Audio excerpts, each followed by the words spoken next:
Tommy steps into the ring. He's only 9 and he's shown great promise already.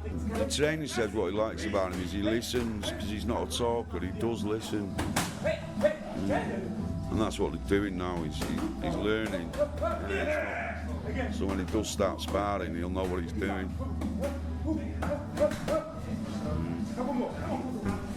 This is sort of like, because they have juniors, seniors, but this is a Saturday morning kind of like session, really. It's not really kids' day, but because I've only got him this weekend, I bring him here on Saturday morning.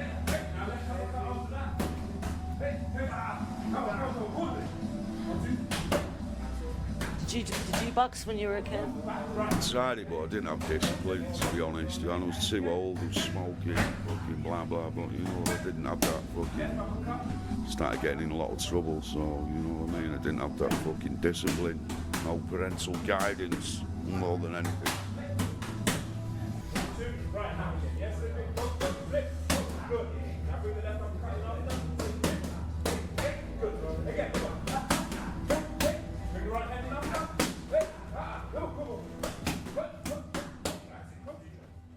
Well, I heard an interesting thing, and I quite like this. I think it was Keith Richards who said this, and remember, he said, when you have a child, it almost gives you your own childhood back. So you see things that maybe you forgot about. So I enjoy that, yeah, I really do, yeah. Watching him grow up, you know. Yeah, so yeah, it's like a good chance for me. He's giving me a reason to live. I've also got a reason to live anyway, but like he more gives me a reason to live. You know what I mean? I enjoy spending as much time with him as possible. And we have fun, you know. He's good, you know. He's an athlete, he's very athletic, played football, he's been boxing for a couple of years. He's a bright kid. He's got an inquisitive mind. And I love him dearly, you know. Every single time I speak to him, I tell him I love him, you know what I mean? All the time. He probably gets pissed off at me saying it, but I always tell him.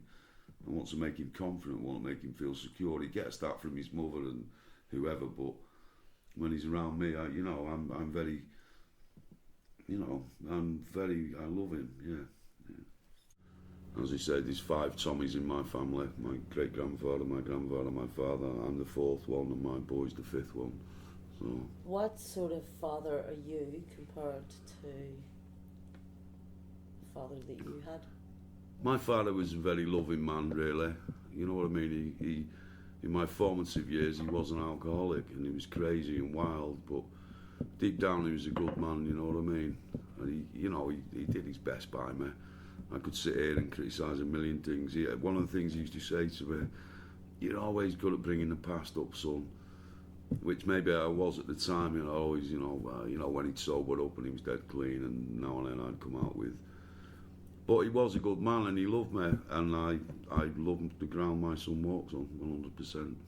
My mother was born in Ireland, which I only quite recently found out because she was raised in Glasgow, but when she was 2 years old, she was taken to Scotland. So yeah, both sides of my family are Irish, really, yeah.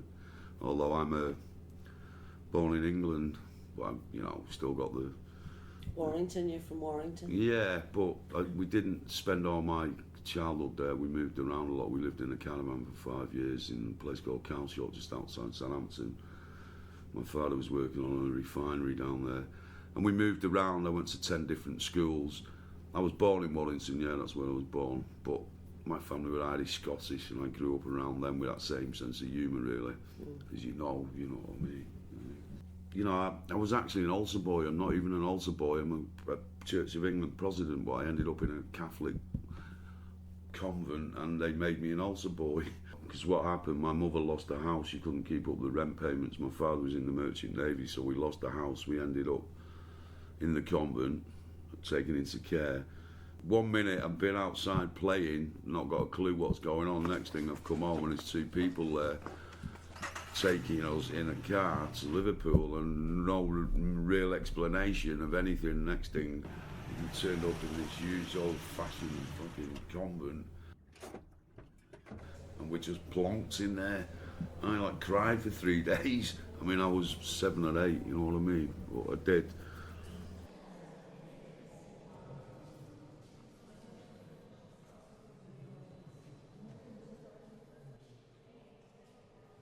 They're strange people anyway, the Catholics in general, especially ones who were, you know what I mean, and run by nuns. It's like, wow.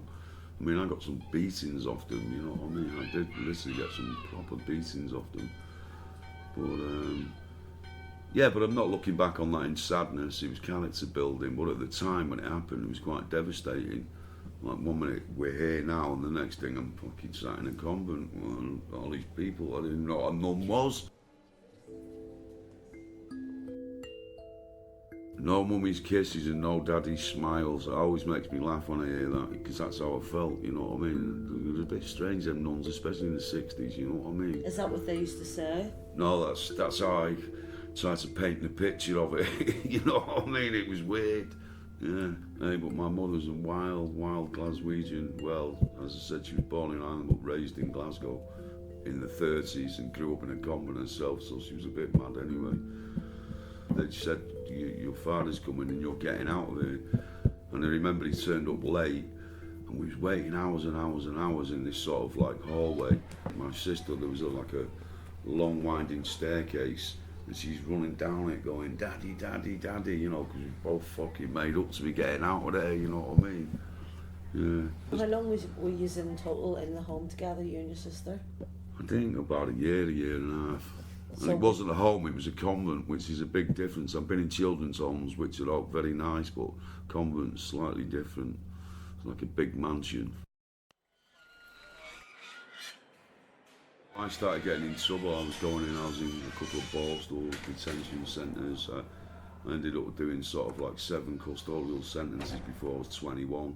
I just ran wild. There was no parental guidance. I remember I spent 5 Christmases in there, and I remember on the 5th Christmas thinking, you know, there's got to be more to life than this, you know what I mean? Did they come and visit you when you were in there?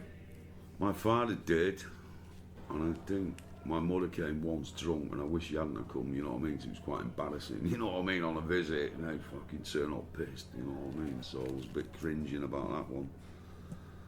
I was 14, I was in a detention centre, and my father came up to me and said, well, no, he actually didn't come up to me, he wrote me a letter and just said, your mother won't be here when you get back. Yeah, well, she's dead and gone. She died at 59, so, you know, she died in 1996, a long time ago. But you do have now this young Tommy, you have your boy. Yeah, I do, yeah. And, I mean, do you feel that was like a sort of second chance at life? Do you think that was like, after all of that? Yeah, I mean, you know, I am 58 years old, but if you didn't know me, you'd probably think I was about 12 the way I act. And I feel that way. We're spending really good quality time together, so, you know, there's good things coming out of it. I'm happy, you know what I mean? I'm happy. I enjoy being alive, I really do. Even when mad shit goes down, I'm happy, you know what I mean?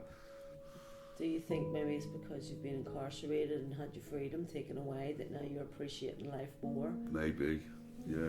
I'm appreciating being alive as well, because so many of my friends are dead.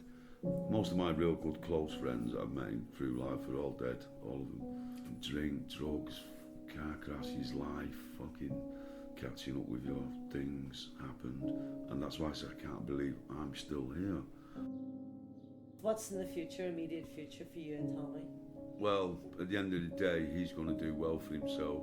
I'm going to travel a lot and I'm going to have fun, and we're going to become closer. So, you know, that's good enough for me at the moment.